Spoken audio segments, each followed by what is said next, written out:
Welcome to Mr. Bakey Pants Plays Games. Today we are playing Sagrada. This is a digital adaptation of a dice game, and it's a game where you are building stained glass windows. Pretty cool. People really do love the physical version. I think it's just because it comes with these beautiful translucent colored dice, like a whole giant bag of them. And then you can also, the cards that you kind of build your windows on are also very nice. They have like those inlays so the dice don't move around on your board. Very quality game. So this is the digital adaptation of that. It does come with a very informative tutorial, a little bit of reading, like it's a very a lot of text to kind of read through. But for a simple game, there is a lot of complexity there that it just tries to get through as quickly as possible to get you into the game. So it kind of slowly ramps up the complexity of the game. I mean, the game's simple enough to where I think they could have just did everything in one go, and you would have got it. But not everyone picks up this game that's played 100 board games or 100 board game apps. So maybe they have to start off slow just for the person where maybe this is their first experience in digital gaming, and this is a gateway game, so I guess they would have to kind of make the tutorial simple. So if you are, if you are well versed in this game, you could probably skip it if you read the actual played the actual physical game. But let's see. We'll get into the game and you'll kind of see what the interface looks like, and if you think you would need to go through the tutorial to understand it. We also have local play, daily challenge, and online. The settings is also really nice. The game does have music, but again, since this is YouTube, I have to kind of turn it down. Actually, I'll mute it, just because YouTube will block or give me a zing for copyrighted sounds. So music is normally fairly copyrighted. So then it does have some sound effects, which is nice. So it's not going to be like a silent game, but just no music, just the sound of my voice. It also has the rule book. Now, just like the tutorial being very text heavy, this is also a very text heavy rule book. I'm glad that it's here because sometimes I do like to reference things as I'm playing. But yeah, just not in a very exciting rule book. It's just very text heavy. All right, so let's just jump into a game. We're gonna do a versus AI. I always like to do just a single game, and then maybe down the road we can do a campaign. But right now, let's just play the game as is. There's also solo mode, which is interesting. The physical game does have a solo mode as well, and then also pass and play. I love it when games with little to no hidden information have a pass and play mode. That's so much fun. I can sit down here, play with my friends and family on the device. This is on iPad and iPhone. So again, back of the car road trip, passing the phone back and forth. Awesome. Love it when they give you pass and play. It kind of bugs me when games don't. It's like, why not? Give me pass and play. Because if you're a board gamer, you're going to want to buy the physical game anyway, right? This is just basically like advertisement for your awesome physical components. All right, let's do versus AI. We're going to do two-player game. Of course, we're going to have to do hard. We're going to do two-player hard. Let's go. All right, so this is where you get to choose a window pattern to play. So in the physical game, you get two cards that are two-sided, and the number of pips here are two things. It's how difficult the card is to work with, and it's also how many favor tokens you get during the game. Favor tokens you can use to get certain advantages in the game. So the idea is that, yeah, this is a harder board to kind of play around, but you get some help along the way.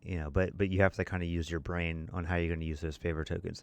I think since I'm kind of recording this game and trying to be somewhat clever and witty as I play, I think I'm going to pick one of these easier ones, and I think I'll go with.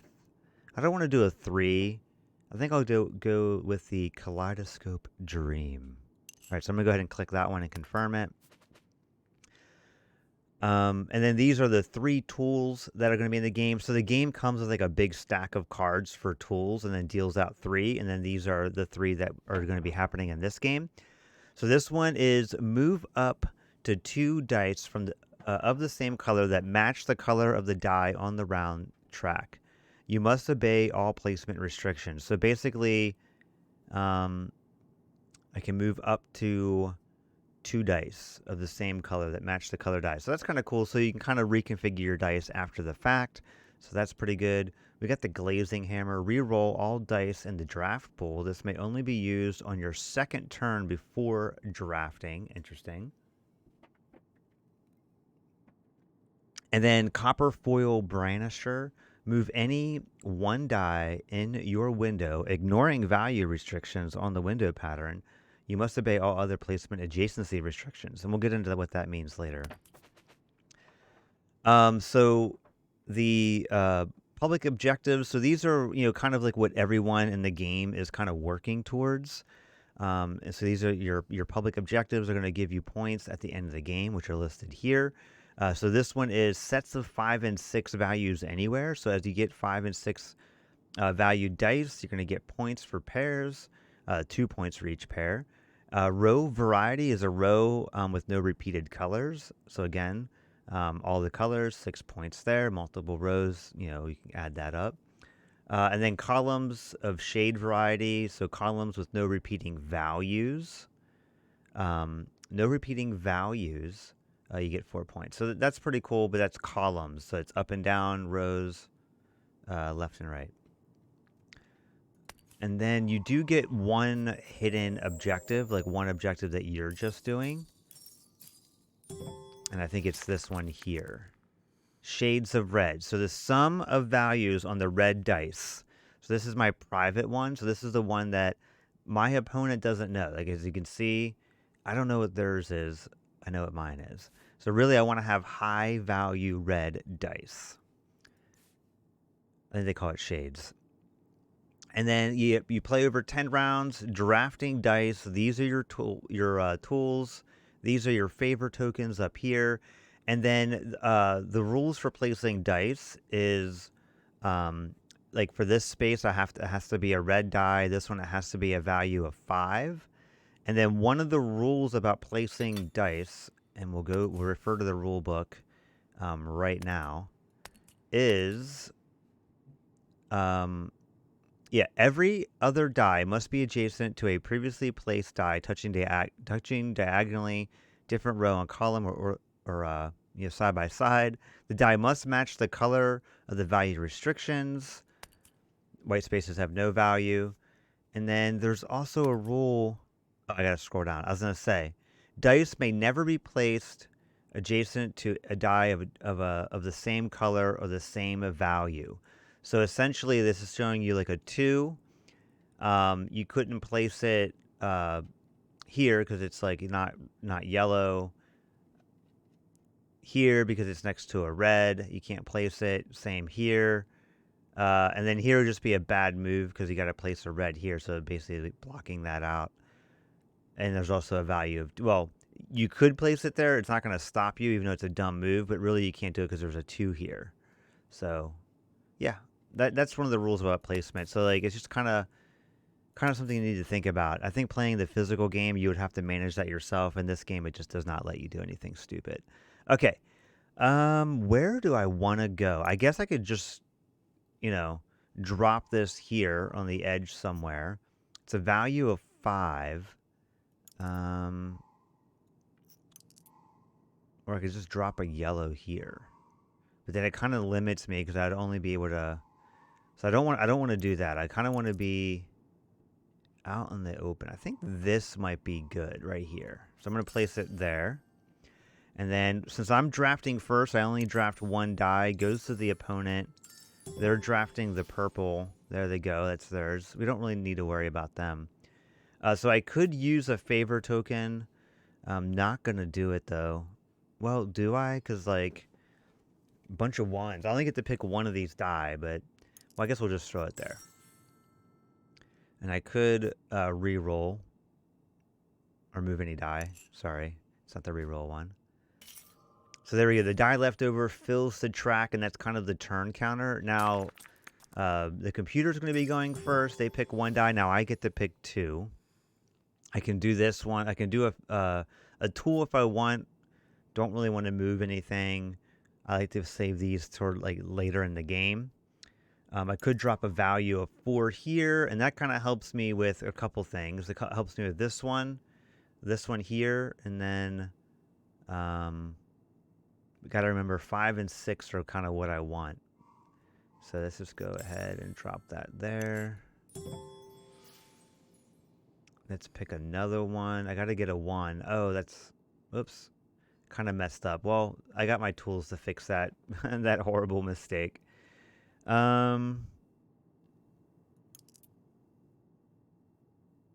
Yeah, I think this is okay. We're gonna go ahead and drop this here. Computer, do your turn. So as you can see, it's a very relaxing game. You can kind of play it in 2 different ways. You can play it where like you're agonizing over every move, or you can play it where you're just kind of filling in spots. See, I can't play this anywhere. Where you're just kind of like filling in, spots on your window, kind of making things that are beautiful. Okay, so this one I can place because I want to do 5s and 6s. Or do I do, you know what? I'm going to do the red 6. Go on, computer. My turn. It would be nice if I could do that there. But it's the wrong color. It's next to another color. And I don't want to do that. See, it doesn't stop you. Okay, I'll just drop it down here. I haven't quite mastered the game. Normally, I just try to focus on these goals. So, like, this one's really going to bug me because I'm, like, just one away. I gotta use a tool to, like, fix this. I need to fix it. It's just, I do not like that I did. Well, actually, could I move it around and then, well, but I want it.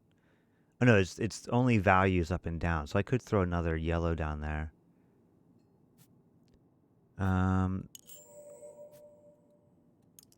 So let's move that up. And then now we can throw the 2 there. And it's a different value. Oh, but I got to do a 2 over there. All right, let's wait on that. Let's just leave that open. I could throw a 6 down. I think that's good. Go next. So for as simple as it is, there's like a little bit of thinking going on. All right, and I could maybe throw that. I can get up into this corner here. Oh, but no, yeah, but the left and right doesn't matter. It's the color left and right. So it's just, yep, drop that down. I also want to keep the color. I want to do color variety as well. I want to do this one. I'm basically really working on these 2. If I can get 5s and 6s, I think I'll do it, but I'm not going to focus. Okay. I mean, that's why this 1 here kind of sucks, but if I see another 1, I might do the tool. So yeah, let's drop a 6 here.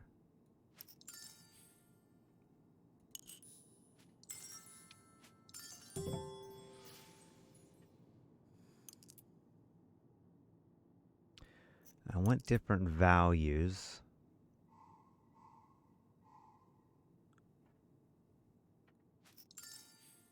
Up and down. So yeah, as you can see, pretty awesome game. I love the dice. They're so colorful. It really does kind of show that this is stained glass. The sound of the glass like falling as you roll the dice. It's just a very relaxing game. But also kind of agonizing. Like right now, you might not know in the sound of my voice, but I am in full-on panic mode right now. Because I know this game can go wrong. Like you can play it really bad and get a really low score. Okay, so I think I'm happy with that. So I'm gonna go click next. The game goes very fast too, so we should be able to get through this relatively quickly. Different values. I don't want to put the 6 there. I could put the 6 here or here. Oh, but it ruins my color variety. So I'm going to drop a 6 there. I need some 5s. I got one set. That's it. A 5 and a 6. I got plenty of 6s, no 5s. I got 4 more rounds to get this done. So I think I might do my reroll tool if there is a yellow.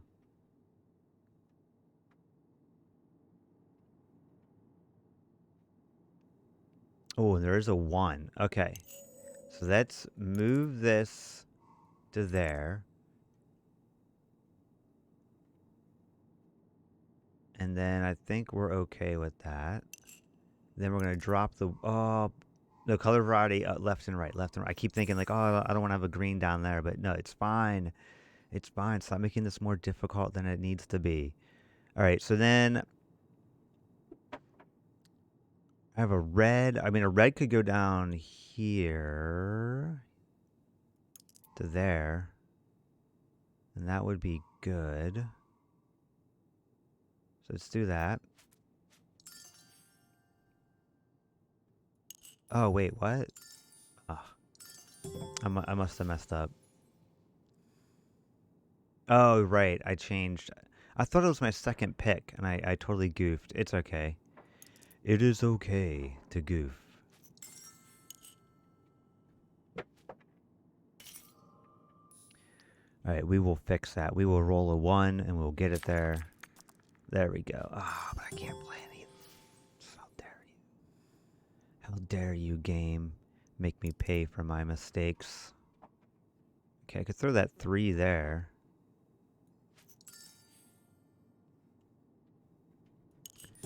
Make sure you advance the turn. All right, and then that would... Oh, but the value is the same.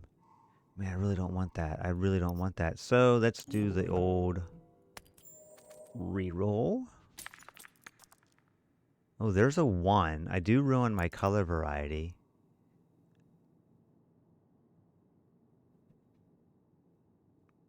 But this is good. Different shades. Do they have to be in order? Columns with no repeating values. Okay, yeah, no repeating values. No repeating values.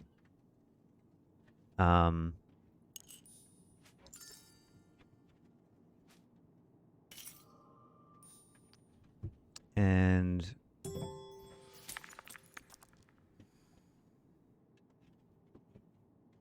I could throw the 1 here. Ruins my color value. I'd really like it to be a green. I wish I had 5s as well. So let's go throwing that here. I think that's good. And then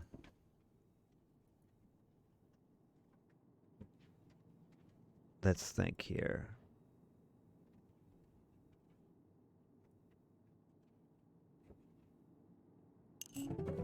Wait, cancel. Oh, yeah. Wait, why is it...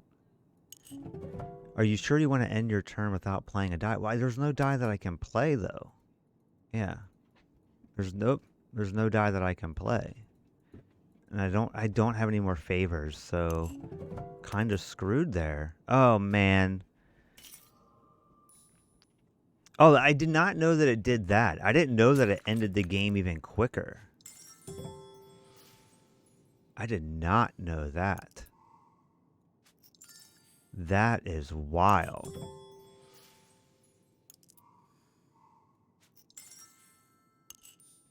That was new. So I wasn't able to play a die, so it threw 2 up there. Yeah, look at that. So the turn is complete. Did they complete their window? I have a gap. Did they? All right, it's gonna do I was gonna try to look at theirs. Yep. So just got 1 set. I do have some pretty high value reds though. All right, so we're still tied. Look at that. Look at that. Just destroying. Oh, we're still tied.